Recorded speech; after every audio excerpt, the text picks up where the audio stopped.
శ్రీశైలం ఎడమగట్టు కాలువ సొరంగం రెస్క్యూ ఆపరేషన్లో పురోగతి కనిపించింది. నాన్ స్టాప్ గా 34వ రోజు సహాయక చర్యలు కొనసాగిస్తున్న వేళ కన్వేయర్ బెల్ట్ కి సమీపంలో మరో మృతదేహం ఆనవాళ్లు కనిపించాయి.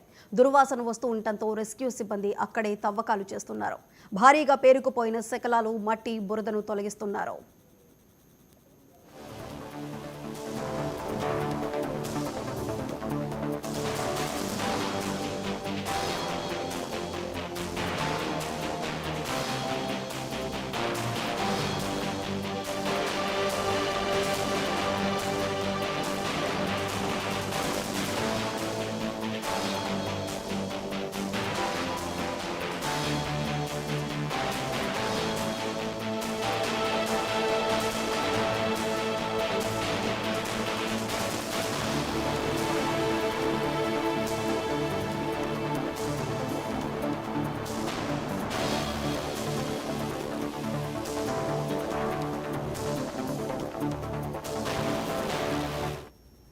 శ్రీశైలం ఎడమగట్టు కాలువ సొరంగం రెస్క్యూ ఆపరేషన్లో పురోగతి కనిపించింది. నాన్ స్టాప్ గా 34వ రోజు సహాయక చర్యలు కొనసాగిస్తున్న వేళ కన్వేయర్ బెల్ట్ కి సమీపంలో మరో మృతదేహం ఆనవాళ్లు కనిపించాయి. దుర్వాసన వస్తూ ఉండటంతో రెస్క్యూ సిబ్బంది అక్కడే తవ్వకాలు చేస్తున్నారు. భారీగా పేరుకుపోయిన శకలాలు, మట్టి బురదను తొలగిస్తున్నారు. అయితే రెస్క్యూ ఆపరేషన్ కి సంబంధించి మరింత సమాచారం మా ప్రతినిధి ప్రదీప్ అందిస్తారు. ప్రదీప్, చెప్పండి.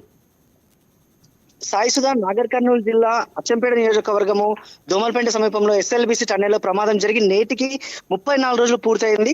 అయితే ఈ 34 రోజులుగా అక్కడ రెస్క్యూ టీమ్స్ అయితే కంటిన్యూస్ గా 24/7 అయితే వర్క్ చేస్తున్నాయి. అక్కడ జరిగిన ఈ ప్రమాదంలో 8 మంది కార్మికులు, అంటే 6 మంది కార్మికులు, 2 ఇంజనీర్లు అందరూ అయితే ఇరుక్కొని పోయి ఉన్నారు. వారిని వెలికి తీసే ప్రయత్నం అయితే 24/7 కొనసాగుతుంది. మరి ఈ క్రమంలో గత 15 రోజుల కిందట ఒక మృతదేహాన్ని అయితే వెలికి తీయడం జరిగింది. 2 రోజుల కింద కూడా ఒక మరో మృతదేహాన్ని వెలికి తీశారు.